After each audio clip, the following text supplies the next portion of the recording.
வணக்கம் தலைமையிலே. சர்வதேச எல்லைகளை கடந்து ரஷ்யாவுக்குள் நுழைந்து திடீர் தாக்குதல், அதிரடி தாக்குதல் நடத்தி ரஷ்யாவுடைய 150 சதுர கிலோமீட்டர் நிலப்பரப்பை பிடித்து மாபெரும் வெற்றியை பதிவு செய்த உக்ரைன் இராணுவம். உலகத்தில் யாராலையுமே நம்ப முடியாத செய்தி, இந்தியர்களால் ஏற்றுக்கொள்ள முடியாத செய்தி. இந்தியர்கள் ரஷ்ய ஆதரவு நிலைப்பாட்டில் இருப்போம், நமது நண்பர் அப்படிங்கிறனால. நானும் அப்படி தான். என்றாலுமே ஒரு செய்தியை கொடுக்கும்போது சுய விருப்பம் மற்றும் வெறுப்பு இல்லாமல் கொடுக்கணும். 100% நான் தீர்மானமாக இருப்பேன். மாபெரும் தோல்வியை ரஷ்யா சந்திச்சிருக்கு. 2ஆம் உலகப் போருக்கு பின்னால் உக்ரைன் மேலே ரஷ்யா தாக்குதல் நடத்தி 2.5 வருஷம் ஆச்சு. இந்த காலகட்டத்தில் இவ்வளோ வருஷத்துலேயே ரஷ்யா மேலே அந்த பகுதியில் நடந்த மிகப்பெரிய தாக்குதலாக பார்க்கப்படுது. இந்த தரைவழி தாக்குதல் 6ஆம் தேதி ஆரம்பிச்சது. இப்போ வரைக்கும் அந்த தாக்குதல் தொடர்ந்து போயிட்டுருக்கு. உக்ரைனோட ரெகுலர் மிலிட்ரி, அதாவது இராணுவ வீரர்கள், அவர்களோடு சிறப்பு அதிரடிப்படையினர், ஸ்பெஷல் ஃபோர்ஸஸ் அப்படிம்பாங்க, அவர்கள் இணைஞ்சு கிட்டத்தட்ட 1000 இராணுவ வீரர்கள். இவங்களுக்கு துணையாக டாங்குகள் மற்றும் கவச வாகனங்கள். அதே சமயத்தில் உக்ரைனுடைய பரிதாப நிலைமை மற்றும் மன உறுதியும் பார்க்கலாம்.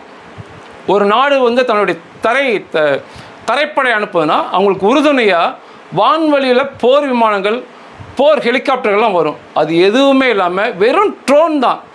சின்ன சின்ன ட்ரோனோட உதவியாக உள்ளே போய் இந்த 150 ஸ்கொயர் கிலோமீட்டர் பிடிச்சி காமிச்சிருக்காங்க.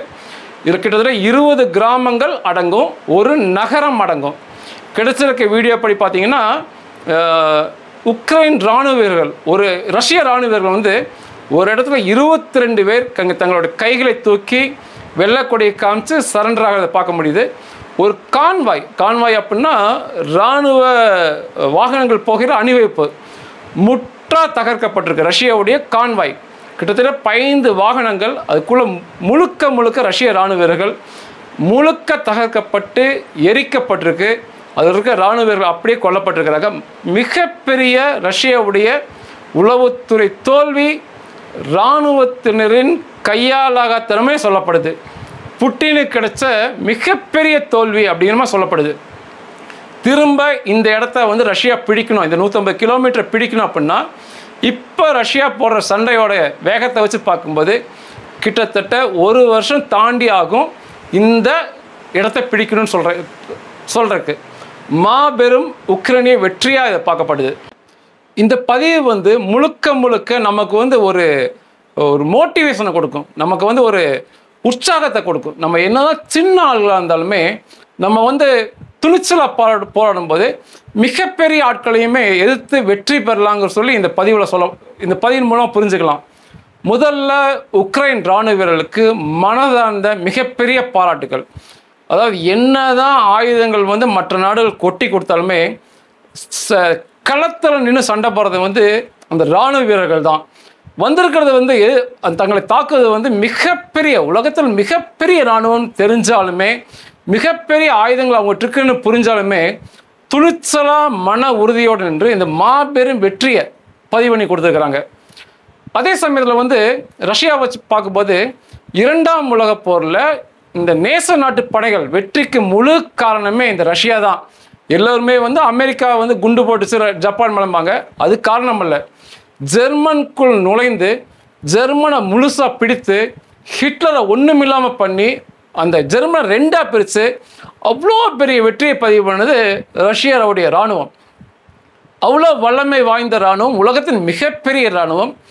ஏன் இந்த பரிதாப நிலைமையில் இன்றைக்கி இருக்குது அப்படின்னா, ஒரு சண்டைன்னு பார்த்தா இதுக்கு ஒரு ஆங்கிலத்தில் ஒரு வார்த்தை சொல்லுவாங்க, ஃபைட்டிங் ஸ்பிரிட் அப்படிம்பாங்க. சண்டையிடும் காரணம் அல்லது சண்டையிடும் ஒரு நியாயம் அது இருந்தால் மட்டுமே சண்டையில் வெற்றி பெற முடியும். ஃபைட்டிங் ஸ்பிரிட் நம்மகிட்ட இருக்கணும். தேவையில்லாமல் யாரோ ஒருத்தங்க சொல்கிறாங்கிறதுக்காக வீம்புக்கு போய் ரொக்க சண்டை போனால் நிச்சயமாக அடி வாங்குவோம் அப்படிங்கிறது இதில் புரியுது. இந்த உக்ரைனுமே ரஷ்யாவுமே இதுக்கு முன்னாள் காலத்தில் ஒரே நாடு, இவர்கள் ஒரே மொழியை பேசுனாங்க, ஒரே நாட்டில் இருந்தாங்க. மதங்கள் வச்சு பார்த்தாலும் இவங்க ஒரே மதத்தை சார்ந்தவங்க. ஒரு அரசியல்வாதிகள் தூண்டுதலால் ரஷ்ய இராணுவ வீரர்கள் எந்தவித நியாயமுமே இல்லாமல் உக்ரைனுக்குள்ளே போய் அடிக்கிறதுனால தான் இவ்வளோ பெரிய தோல்வியை பார்த்துட்டு இருக்காங்க. அதே சமயம் ரஷ்யா தரப்பில் நியாயமான காரணம் இருந்தால் இந்த சண்டையை வேற மாதிரி போயிருக்கணும். ஃபைட்டிங் ஸ்பிரிட் இல்லை அப்படிம்பாங்க. இதுதான் இந்த சண்டை காட்டுது. ஒரு சண்டையிடுவதற்கு நியாயமான காரணம் இருக்கணும். நம்மளே எடுத்துக்கங்க, நம்ம வாழ்க்கையில் எந்தவித சண்டையும் போடாமல் நியாயமாக போயிட்டுருக்கோம். அதிக தொந்தரவுகள் நமக்கு வந்து அண்டையிலேருந்து வரும்போது தான் நம்ம சண்டையை நோக்கி போவோம். ஃபைட்டிங் ஸ்பிரிட், அதாவது ஒரு நியாயமான காரணம் இருக்கணும். உக்ரைன் தரப்பில் வந்து நியாயமான காரணம் இருக்குது. அவங்க வந்து ரஷ்யாவிலேருந்து சுதந்திரம் வாங்கிட்டாங்க. அவங்க எங்கேயோ போய் சேர போகிறாங்க, ஒரு நேட்டோவோடி யார் கூட இணைய போகிறாங்க. அவரோட சுய விருப்பம். அவங்க நாட்டுக்குள்ளே வந்து இப்போ ரஷ்யா அடிக்கிறாங்க. இன்னும் இது விட்டால் வந்து அவங்களுடைய வந்து இறையாண்மை போயிடும், அவங்க அடையாளம் போயிடும். அதனால் அந்த இராணுவ வீரர்கள் முழுக்க உத்வேகத்தோடு செயல்படுறாங்க. ரஷ்யாட்ட அந்த ஃபைட்டிங் ஸ்பிரிட் இல்லை. அதனால தான் இவ்வளோ பெரிய தோல்வியாக பார்க்கப்படுது. அதே சமயத்தில் வந்து மாபெரும் தோல்வி பெற்ற ரஷ்ய இராணுவம் சொல்கிறேன். ஒரு சின்ன தாக்குதல் தானே, இதெல்லாம் மாபெரும் தோல்வின்னு சொல்கிறேன். அப்படின்னா ரஷ்யா இந்த சண்டையை உக்ரைன் மேலே தாக்குதல் நடத்தி 2.5 வருஷம் ஆச்சு. 2022 பிப்ரவரியில் இந்த சண்டையை அவங்க வந்து தொடங்கினாங்க. ரஷ்யா தான் உள்ளே போய் அடிக்கிறாங்க உக்ரைனுக்குள்ளே போய். இப்போ வரைக்கும் கிட்டத்தட்ட வெறும் 18%, உக்ரைனுடைய 18% நிலப்பரப்பை தான் ரஷ்யானால் 2.5 வருஷமாக பிடிக்க முடிஞ்சிருக்கு. இன்னும் வந்து 82% பிடிக்கணும் உக்ரைனை. இதுக்கே அவங்க 2.5 வருஷம் ஆகிட்டாங்கன்னா இனிமேல் வந்து இதுக்கு மேலே போகிறதுக்கெல்லாம் வாய்ப்பே இருக்கிற மாதிரி தெரில. அதே 18% இழந்ததுமே உக்ரைனுடைய போர் தந்திரமாக பார்க்கப்படுது. இப்போது 18% நிலப்பரப்பு இருந்தாங்கன்னா இந்த ரஷ்ய இராணுவங்களை உள்ளே வர வச்சு அவர்களுடைய புதைக்குழியாகவே அந்த இடத்த மாற்றி காட்டுறாங்க உக்ரைன் இராணுவர்கள். இது வந்து வார் டாக்டிக்ஸ் அப்படிம்பாங்க, போர் தந்திரமாக பார்க்கப்படுது. லட்சக்கணக்கான, அதாவது 1 இல்லை 2 இல்லை, லட்சக்கணக்கான, நம்ம வந்து ஒரு லட்சக்கணக்கான பணத்தை செலவு பண்ணுறக்கே யோசிப்போம். அதாவது திரும்ப பெறக்கூடியது பணம், அதை செலவு பண்ணுறக்கே யோசிப்போம். லட்சக்கணக்கான ரஷ்ய இராணுவ வீரர்களின் புதைக்குழியாக இந்த 18% நிலப்பரப்பு மாறி போயிருக்கு. இந்த மாதம் 3ஆம் தேதியிலிருந்து பிரச்சனை போயிட்டுருக்கு. 3ஆம் தேதி வெறும் ட்ரோன்கள் மூலமாக இனிமேல் வந்து உண்மையாகவே நம்ம இந்திய இராணுவம் சரி, இந்திய இராணுவம் நமக்கு மற்ற நாட்டை பற்றி கவலை இல்லை, இந்திய இராணுவம் இந்த ட்ரோன்கள் தயாரிப்பிலும் ட்ரோன்கள் எதிர்த்து நிற்பதிலும் மிகப்பெரிய கவனம் செலுத்த வேண்டும். 3ஆம் தேதியிலிருந்தே இந்த ட்ரோன்கள் மூலமாக ரஷ்யாக்குள்ளே போய் அடிச்சுட்டு இருக்காங்க உக்ரைன் இராணுவம். லிப்ஸ்டிக்கிங் அப்படிங்கிற இந்த பகுதி பேர் வரும். அந்த பகுதியில் 3ஆம் தேதியிலிருந்து தாக்குதல் நடத்துகிறாங்க ட்ரோன் மூலமாக. எண்ணெய் சுத்திகரிப்பு நிலையங்கள், விமான தளங்கள், மின் கட்டுமான நிலையங்கள், ஏவுகணையை வச்சிருந்த ஸ்டாக் வச்சிருந்த பகுதிகள், இதையெல்லாம் ட்ரோன் மூலமாக உக்ரைன் தகர்த்து காமிச்சிருக்காங்க 3ஆம் தேதியிலிருந்து. இந்த ஏவுகணை வச்சிருந்த இடத்துல கிட்டத்தட்ட 700 மிகப்பெரிய ஏவுகணைகளை தகர்த்து காமிச்சிருக்காங்க. இந்த தாக்குதல் நடத்தும் போதே ரஷ்யா வந்து சுதாகரிச்சிருக்கணும். அது எதுவுமே இல்லாமல் அது அப்படியே அவங்க வந்து ரொம்ப அசால்ட்டாக எடுத்தாங்கன்னு நினைக்கிறேன். அதுக்கப்புறம் தான் இந்த 6ஆம் தேதி இந்த மாபெரும் தாக்குதலை வந்து உக்ரைன் நடத்தி காமிச்சிருக்கிறாங்க. அவங்க வந்து இதுவுமே பின்னால் ஒரு போர் தந்திரம் இருக்குது. கடந்த மாதங்கள்லாம் பார்த்துருந்தீங்கன்னா ரஷ்ய இராணுவம் வந்து உக்ரைனுக்குள்ளே மெதுவாக முன்னேறிட்டே இருந்தாங்க. ஒவ்வொரு சின்ன பகுதியாக பிடிச்சு காமிச்சிருந்தாங்க. ரஷ்யா நினச்சிட்டாங்க உக்ரைன் தோத்துருச்சு, உக்ரைனால் முடியலை அப்படிங்கிற மாதிரி நினச்சிட்டாங்க. இதுவுமே போர் தந்திரமாக பார்க்கப்படுது. இவங்களை கொஞ்சம் கொஞ்சமாக முன்னேற விட்டு இவங்க படைகள்லாம் ஒன்றா சேர்ந்து இந்த பகுதி வந்து மேற்கு ரஷ்யாவில் வரும். இந்த குர்ஸ் மலை பகுதி, குர்ஸ் பகுதி, இந்த பகுதிக்குள்ளே தங்களுடைய இராணுவ வீரர்களை அனுப்பி மாபெரும் தரைவழி தாக்குதலை நடத்தி காமிச்சிருக்கிறாங்க. 20 கிராமங்கள் பறிபோயிருக்கு, ஒரு நகரம் பறிபோயிருக்கு, 150 கிலோமீட்டர் பறிபோயிருக்கு. ஏகப்பட்ட ரஷ்ய இராணுவ வீரர்கள் வந்து சரண்டர் ஆகிறாங்க. மற்றவங்கள ஒரு இராணுவ அணிவகுப்பு வாகனங்கள் முற்றாக தகர்க்கப்பட்டிருக்கு. இது வந்து பார்க்க வந்து மிக பரிதாபமாக இருக்குது ரஷ்யா பார்க்கும்போது. சரி, இந்த பகுதியை ஏன் உக்ரைன் தேர்ந்தெடுத்தாங்க அப்படின்னா இந்த பகுதியில் தான் ரஷ்யாவுடைய இயற்கை எரிவாயு உற்பத்தி மற்றும் அனுப்புதல், அங்கே தான் உற்பத்தி பண்ணுறாங்க, பம்பிங் பண்ணுறாங்க உலகம் முழுக்க அந்த பகுதி. அதனால் தேர்ந்தெடுத்து இந்த உக்ரைன் இராணுவம் பிடிச்சிருக்கு. அந்த அதாவது இயற்கை எரிவாயு பகுதியை வந்து முற்றாக பிடிச்சிட்டாங்கன்னே சொல்லலாம். அங்கிருந்து அந்த காம்பவுண்ட், மிகப்பெரிய காம்பவுண்ட், அதை காவல் காத்து நின்ற ரஷ்ய இராணுவ வீரர்கள் அவங்க வந்து சரண்டர் ஆன வீடியோ வந்து பார்க்க முடியுது. அப்போ வந்து அந்த இயற்கை எரிவாயு பகுதி வந்து முற்றா உக்ரைன் வசம் வந்திருக்கு. இப்போ சண்டை நடக்கிறது வந்து வெறும் 30 கிலோமீட்டர் தொலைவில், வெறும் 30 கிலோமீட்டர் தொலைவில் உலகத்தில் மிகப்பெரிய அணு மின் நிலையம் வந்து ரஷ்யாவோடும் செயல்பட்டுருக்கு. இன்னும் 30 கிலோமீட்டர் தான் உக்ரைன் ராணுவர்கள் போகணும். அது வரும் நாட்களில் தெரிஞ்சிடும். ஒருவேளை அந்த அணு மின் நிலையத்தை போய் பிடிச்சிட்டாங்கன்னா மிகப்பெரிய இழப்பு ரஷ்யாவுக்கு, மிகப்பெரிய தோல்வியாக பார்க்கப்படும். அதே சமயங்களில் வந்து இந்த உக்ரைனுக்கு துணையாக நின்ற அமெரிக்கா மற்றும் ஐரோப்பிய நாடுகள் ஒரு மிகவும் அதிர்ந்து போயிட்டாங்க. இப்போ அமெரிக்கா கொடுத்த ஆயுதங்கள், ஐரோப்பிய நாடு கொடுக்குற ஆயுதங்கள் வந்து உக்ரைன் தன்னை தற்காத்து கொள்ள வேண்டுமே தவிர எக்காரணம் கொண்டு போய் அடிக்கவே கூடாது. அவங்க என்ன சொல்லி ஆயுதங்கள் கொடுக்குறாங்கன்னா, நீங்கள் ரஷ்யாவுக்கு எதிராக உங்களை தற்காத்து கொள்ளுங்க, அதுக்காக தான் எங்களுடைய ஆயுதங்கள் சொல்லி கொடுக்குறாங்க. இவ்வளோ பெரிய தாக்குதல் நடத்துவாங்கன்னு சொல்லி அமெரிக்காவோ ஐரோப்பிய நாடுகளோ கொஞ்சமும் எதிர்பார்க்கல. உக்ரைன் ஒரு சிறிய நாடு, அவ்வளோ பெரிய வல்லரசான ரஷ்யாவுக்குள்ள நுழைந்து இவ்வளோ பெரிய தாக்குதல் நடத்தி வெற்றியை பெறுவாங்கன்னு சொல்லி யாருமே நினச்சி பார்த்துருக்க மாட்டாங்க. இது வருங்கால கட்டத்தில் வந்து ரஷ்யாவுக்கு வந்து மன ரீதியாக மிகப்பெரிய தோல்வியாக, ரஷ்ய அரசுக்கு, ரஷ்ய மக்களுக்கு மிகப்பெரிய தோல்வியாக பார்க்கப்படும். அதே சமயத்தில் வந்து உக்ரைன் மக்களுக்கு மிகப்பெரிய வெற்றியாக பார்க்கப்படும். அவங்களுக்கு துணையாக நின்ற அமெரிக்கா மற்றும் ஐரோப்பிய நாடுகள் இன்னும் அதிக ஆயுதம் கொடுக்கலாம், நிச்சயமாக முழு ரஷ்யாவையும் இவங்க பிடிச்சிருவாங்கன்னு சொல்லி அவங்களுக்கு ஒரு உத்வேகத்தை கொடுக்கக்கூடிய தாக்குதலாக இது பார்க்கப்படுது. 2.5 வருஷமாக இல்லாமல் திடீர்னு உக்ரைன் ஏன் இவ்வளோ பெரிய தாக்குதல் நடத்தி காமிக்கிறாங்க ரஷ்யாவுக்குள்ளே போய் அப்படின்னா, வருகின்ற நவம்பர் மாதத்தில் வந்து அமெரிக்க அதிபர் தேர்தல் நடக்குது. ட்ரம்ப் ஜெயிச்சார் அப்படின்னா உக்ரைனுக்கு அது பாதகமாக போயிடும். ட்ரம்ப் என்னங்கிறாருன்னா, நான் வந்து உக்ரைனுக்கு எந்த வித ஆயுத உதவியும் செய்ய மாட்டேன், அவங்க பேச்சுவார்த்தை மூலமாக தீர்த்துன்னு சொல்கிறாரு. ட்ரம்ப் ஜெயிச்சார்னா உக்ரைனுக்கு பாதகமாக இருக்கும், இஸ்ரேலுக்கு மிக சாதகமாக இருக்கும். இஸ்ரேலை அவர் ஆதரிக்கிறார்.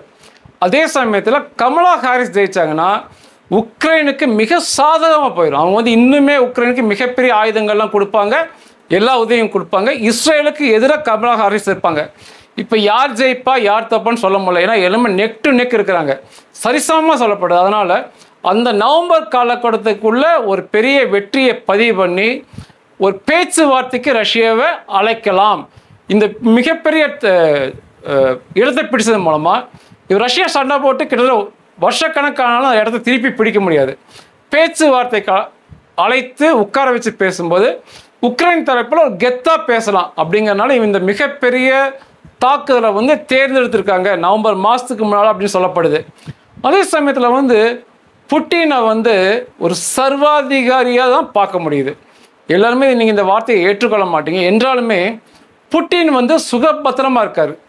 கிரெம்ளின் மாளிகை வந்து உலகத்தில் மிகப்பெரிய மாளிகை. புட்டினுக்கு கொடுக்குற பாதுகாப்பு உலகத்தின் மிகப்பெரிய பாதுகாப்பு. புட்டினுடைய சொத்துக்கள் வந்து இன்றைக்கி அவர் வந்து உலகத்தின் மிகப்பெரிய பணக்கார் புட்டின், இந்த ரஷ்ய அதிபர். ஆனால் ஒரு வீம்புக்கு அவங்க இராணுவ வீரர்களை அங்கே அனுப்பிச்சு கிட்டத்தட்ட லட்சக்கணக்கான ரஷ்ய இராணுவர்கள் மரணம் அடைஞ்சிருக்கிறாங்க. பார்க்கும்போது மிக பரிதாபமாக இருக்குது. உக்ரைன் ட்ரோன் வரும்போது ரஷ்ய இராணுவ வீரர்கள் கையெடுத்து கும்புறதை பார்க்க முடியுது. கையெடுத்து கும்பிட்றாங்க, கெஞ்சுறாங்க. அதை மீறி தாக்குதல் வந்து அவங்க மேலே நடத்தப்படுது. அநேக ரஷ்ய இராணுவ வீரர்கள் வந்து அந்த பகுதியில் சிக்கிட்டு வெளியும் போக முடியாமல் எதுவும் பண்ண முடியாமல் தங்களை தாங்களே துப்பாக்கியில் சுட்டு கொள்றத ஏகப்பட்ட பதிவை பார்க்க முடியுது. அதே சமயத்தில் மரணம் அடைந்த ரஷ்ய இராணுவ வீரர்கள் சரியான முறையில் புதைக்கப்படாமல் அல்லது ரஷ்யாவுக்கு திருப்பி அனுப்பப்படாமல் அங்கேயே அழுகி போகிறதெல்லாம் பார்க்க முடியுது. இதெல்லாம் வந்து புட்டினுடைய சர்வாதிகாரம் சொல்லி காட்டுது. என்னதான் வந்து ரஷ்யா நமக்கு நட்பு நாடாக இருந்தாலுமே ஒரு சர்வாதிகாரி ஆட்சிக்கு வந்து தன் குடும்பத்துடைய பாதுகாப்பை மற்றும் பார்த்துட்டு இவ்வளோ இராணுவ வீரர்கள் இழப்பை வந்து அவர் தாங்கிட்டு இருக்கார். இன்னும் வந்து இராணுவ வீரர்கள் அனுப்புகிறாருன்னா கொஞ்சம் கூட அவரை ஏற்றுக்கொள்ளவே முடியாது, அவர் நல்ல தலைவர்னே சொல்ல முடியாது. அத்தனை இராணுவ வீரர்கள் ஒரிஜினல் பதிவு எல்லாமே இருக்கு. ஆனால் வந்து அதை போட்டோம்னா அது மிகப்பெரிய பிரச்சனையாகும்னு சொல்லி பிரச்சனை ஆகிடும். இந்த வீடியோ வெளியே வராதுங்கனால நான் சொல்கிறேன். அத்தனை இராணுவ வீரர்கள் வந்து தங்களுடைய இன்னுயிரை வந்து உக்ரைனுக்குள்ளே போய் இழந்துக்கிட்டு இருக்காங்க. இந்த சண்டையில் ரஷ்யா ஜெயிக்கணும்னா என்ன பண்ணலாம் அப்படின்னா, பேரழிவு ஆயுதங்கள், அதாவது என்ன சொல்கிறாங்கன்னா அணு ஆயுதங்கள், மிகப்பெரிய ஏவுகணைகள், இந்த மாதிரி இல்லை வேதியியல் ஆயுதங்கள், பேரழிவு ஆயுதங்களை பயன்படுத்தினா மட்டும்தான் இனி ரஷ்யா ஜெயிக்கிறதுக்கு வாய்ப்பு இருக்குது. ரெகுலர் மிலிட்ரி, அதாவது எப்பவும் போல் சண்டைகள், இராணுவ வீரர்கள், போர் விமானங்கள், டாங்குகள்லாம் வச்சு சண்டை போட்டாங்கன்னா ஒரு காலமும் ரஷ்யா ஜெயிக்க முடியாது. இன்னும் சொல்லப்போனால் இது இப்படியே தொடர்ந்துச்சுன்னா ரஷ்யாவுக்குள்ளே இன்னும் ரொம்ப தூரம் நுழைஞ்சு உக்ரைன் வந்து அடிப்பாங்க அப்படிங்கிற மாதிரி தான் தெரியுது. இந்த பதிவு வந்து இன்னொரு முக்கியமான காரியத்தை வந்து நம்மளுக்கு கற்றுத்தரும். உருவத்தை வச்சு கேலி பண்ணவே கூடாது.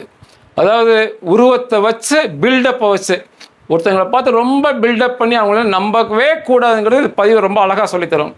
இப்போ ரஷ்ய அதிபரை பார்த்து வந்து மிக பில்டப் பண்ணுவாங்க. அவர் வந்து தற்காப்பு சண்டைகளில் அவர் மாஸ்டர், பிளாக் பெல்ட் வாங்கிட்டார் அப்படிம்பாங்க, ஒரு கடினமான நபர் அப்படிம்பாங்க, என்னென்னமோ அவரை வந்து பில்டப் பண்ணி உயர்த்தி பேசுவாங்க. அதே சமயத்தில் இந்த உக்ரைன் அதிபர் ஜெலன்ஸ்கி, இவர் வந்து ஒரு காமெடி நடிகர், ஒரு காமெடியன், மிக ஒரு குள்ளமான உருவம் கொண்டவர். இவருக்கு எந்த வித பில்டப்லாம் கிடையாது. ஆனாலுமே மன உறுதியோடு நின்று இன்னைக்கு இவ்வளோ பெரிய வெற்றியை வந்து அவர் பதிவு பண்ணி காமிச்சிருக்காரு. என்னதான் இருந்தாலுமே என்னுடைய நாடு சின்ன நாடாக இருந்தாலுமே எங்களுக்கென்று இறையாண்மை என்று ஒன்று இருக்கு, நாங்கள் அதை விட்டே தரமாட்டோம்னு சொல்லி அந்த மக்களை வந்து உத்வேகப்படுத்தி, அந்த இராணுவ வீரர்களை உத்வேகப்படுத்தி இவ்வளோ பெரிய 2.5 வருஷம் தற்காத்து கொண்டு இவ்வளோ பெரிய தாக்குதல் நடத்துகிறாங்கன்னா, நம்ம எப்போவுமே வந்து உருவத்தை பார்த்து எக்காரணம் கொண்டு கேலி செய்யக்கூடாதுன்னு சொல்லி இந்த சண்டை வந்து நமக்கு சொல்லித்தரோம். ரஷ்யா நமக்கு நட்பு நாடு தான், நமக்கு அநேக தரம் உதவி நாடு தான். என்றாலுமே ஒரு சண்டையிடுவதற்கு வந்து ஒரு நியாயமான காரணம், ஃபைட்டிங் ஸ்பிரிட் இருக்கணும். இந்த சண்டை தீர்வதற்கு இந்த மரண எண்ணிக்கைகள் ₹1, அதாவது ₹1,00,000 செலவு பண்ணுறதுக்கே யோசிக்கிறோம். லட்சக்கணக்கான வீரர்களை பறி கொடுத்துட்டு எப்படி இவர் இருக்காருன்னே தெரில. ஒரே வழி, பாரத பிரதமர் மோடிஜி சொன்னதை பின்பற்றுறது மட்டுமே இந்த 2 நாடுகளுக்குமே ஒரே வழி எனக்கு தெரியுது. நம்ம வந்து எப்போவுமே இந்த 2 நாடுகளுக்குமே இஸ்ரேலுக்கு கூட நம்ம வந்து ஆயுதங்களை கொடுத்து உதவி பண்ணோம். ஆனால் இந்த ரஷ்யா உக்ரைன் சண்டையில் எந்தவித ஆயுதமும் எனக்கு தெரிஞ்ச இந்தியா கொடுக்கல. ரஷ்ய அதிபரை பார்க்கும்போது, உக்ரைன் அதிபரை பார்க்கும்போதெல்லாம் மோடிஜி சொல்லிட்டு இருக்காரு, இது சண்டையிடும் காலம் அல்ல, இது சண்டையிடும் காலம் அல்ல, நீங்கள் 2 பேரும் பேச்சுவார்த்தை மூலமாக உங்கள் பிரச்சனையை தீர்த்துக்குங்க சொல்கிறாங்க. அதாவது எந்தவித கௌரவ குறைச்சலாம் பார்த்துக்கிட்டு சும்மா இன்னுமே இராணுவ வீரர்களை அனுப்பி அவளை பழியாக்காமல் பிரதமர் மோடிஜியோட வார்த்தையை பின்பற்றுங்க. ஐரோப்பிய அமெரிக்க நாடுகளுடைய பின்னால் நீங்கள் போயிட்டு இருந்தீங்கன்னா இன்னும் மிகப்பெரிய சண்டைகள், பல வருஷம் சண்டைகள், இன்னும் மிகப்பெரிய தாக்குதல்கள்லாம் போய்கிட்டே இருக்கும். மோடிஜி சொன்ன மாதிரி இது சண்டையிடும் காலம் அல்ல. நீங்கள் 2 பேரும் ஒரே நாடாக இருந்தவங்க தான், ஒரே மக்கள், ஒரே மதம், ஒரே மொழின்னு இருந்தவங்க தான். ஒன்றிணைஞ்சு தேவைப்பட்டால் இந்தியாவோட உதவியை கேளுங்க, மோடிஜி உதவி கேளுங்க. நீங்கள் மோடிஜி மற்றும் ரஷ்ய புட்டின், உக்ரைன் ஜெலன்ஸ்கி, நீங்கள் 3 பேர் உட்கார்ந்து பேசி ஒரு டேபிளில் உட்கார்ந்து பேசி இந்த பிரச்சனையை முடிச்சுக்கிட்டு ஒருத்தருக்கு ஒருத்தர் சுமூகமாக எந்தவித இந்த மாதிரி சண்டைகள் மரணம் இல்லாமல் உங்கள் பிரச்சனையை முடிச்சுக்கங்க. நன்றிகள்.